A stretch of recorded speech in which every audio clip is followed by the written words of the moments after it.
It is time another T-Biz toy review. Alrighty folks, today we got something really cool. It's an awesome treat. It's Tomax and Xamot Paoli, the Paoli brothers, the Crimson Twins.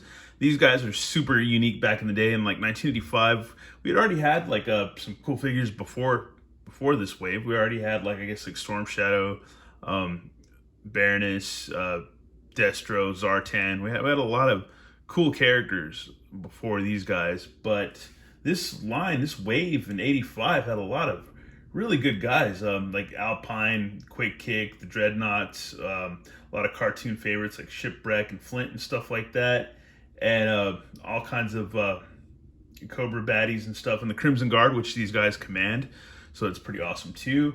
And yeah, it's just nuts, man. It's a cool wave. Yeah, Joes were like just hitting hella strong by that time, and another thing too, these guys were just on the cartoon super interesting, super unique. They did a lot of acrobatics. They finished each other's sentences. It was just, they were kind of weird and crazy and just kind of cool.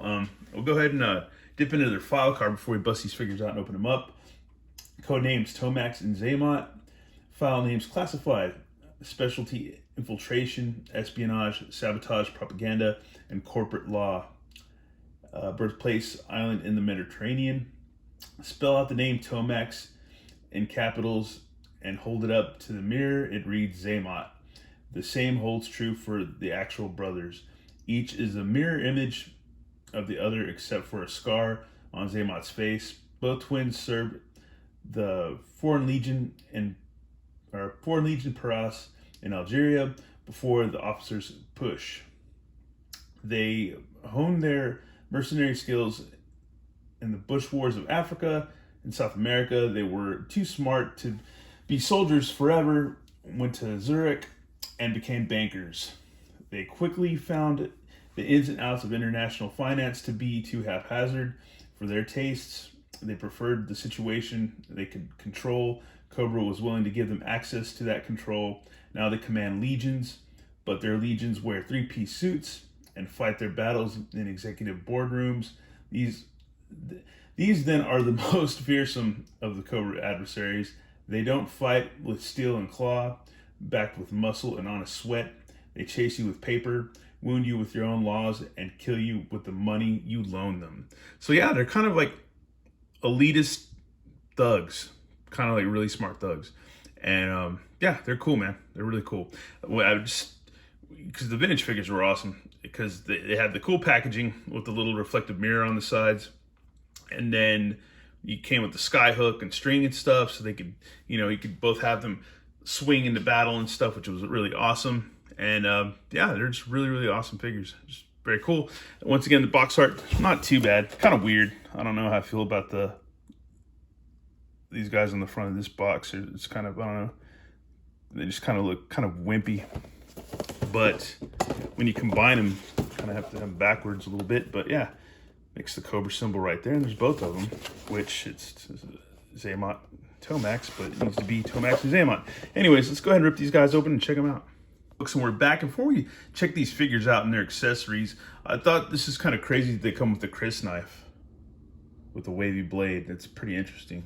Kind of cool. I thought they'd maybe, like, I don't know, some kind of weird elitist blood cult thing or whatever, but I was like, that's pretty dark, it's pretty dank. But we'll read a little bit from Wikipedia about the Chris knife, whether it's right or wrong. We'll just go ahead and read it. Both weapon and spiritual object, Chris are often considered to have an essence or presence, considered to possess magical powers, with some blades possessing good luck and others possessing bad.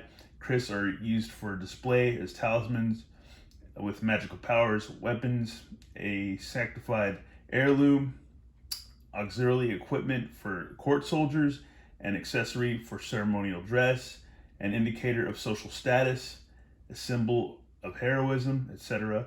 Legendary Chris that possess supernatural power and extraordinary ability were mentioned in traditional folk tales such as of Empu Gandring, Taming Sari, and Satan Cobra. So there you go. Look that up. Google it, man. Anyways, yeah, dude, pretty interesting, man. They came with these knives. Thought that was weird. but kind of makes sense too. But yeah, you can go ahead and fit these in their scabbards. So that's pretty rad. So you gotta watch out for these dudes, man. They're gonna cut you up. They're gonna take your money. They're gonna take your home. They're gonna take all your stuff. They're gonna ruin your name. Take you to court, dude. Just all kinds of badness and evilness. Because you know, some say the pen is mightier than the sword, and they're proof, I guess. But yeah, here's a gun, just like the vintage old school one, just about, man. Got a cool silencer for it, or suppressor, I believe. You put right there, so that's pretty awesome.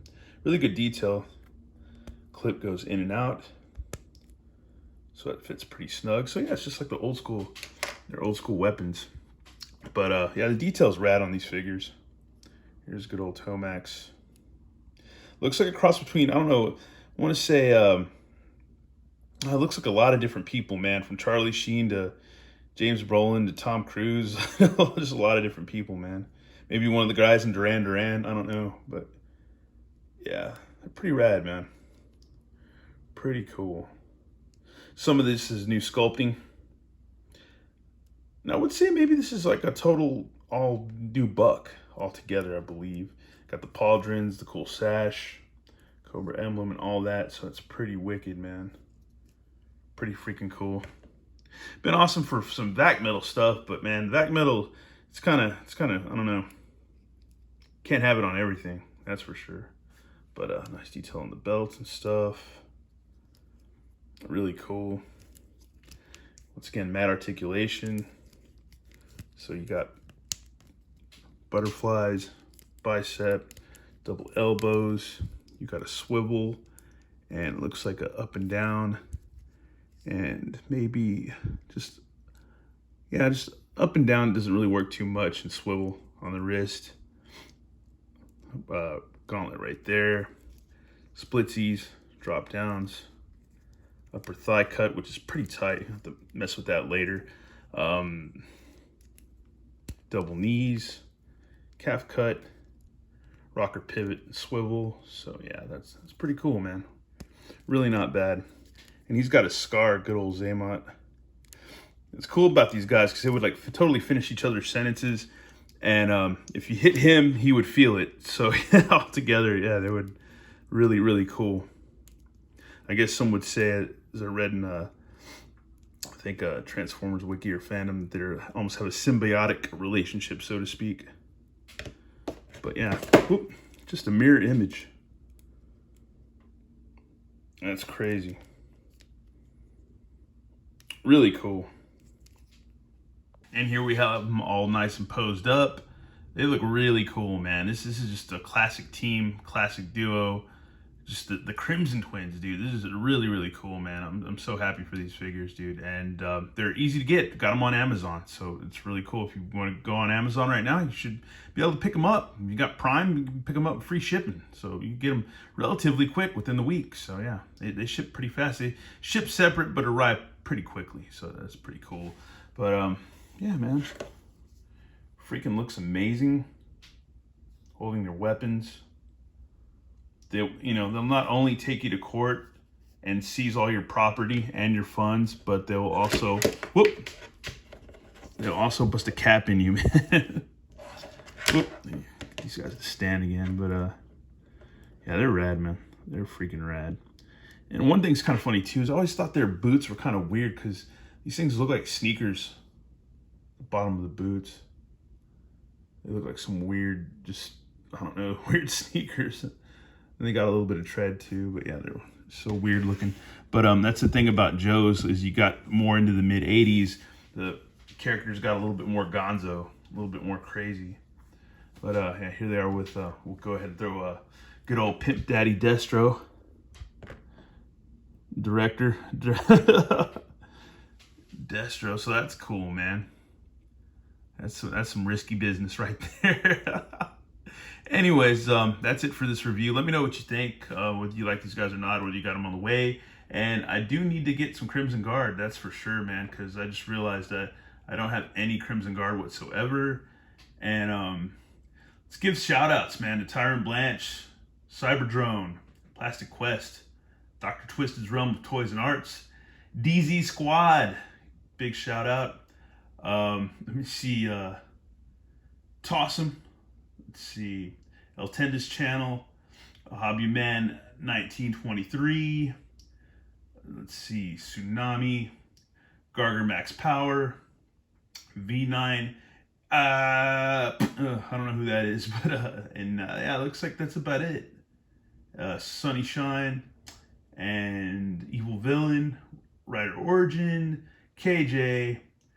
Let's see, Bruce Pelican, and let's see, JB24, and that looks like that's it. And Drew Chase, Oscar Garcia, and Crashman 27, and let's see, David Arnold, and Delirious 13, and also